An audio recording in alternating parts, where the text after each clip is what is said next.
So, nun bin ich fertig mit meinem ersten Haarsystem. Ich bin mega glücklich.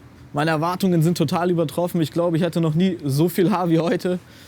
Ich kann es euch nur empfehlen, wenn es euch interessiert, wie man an so ein Haarsystem kommt. Hier oben haben wir für euch verlinkt das 5-Schritte-Video zum Haarsystem. Vielen Dank, bleibt gesund und ein schönes Wochenende.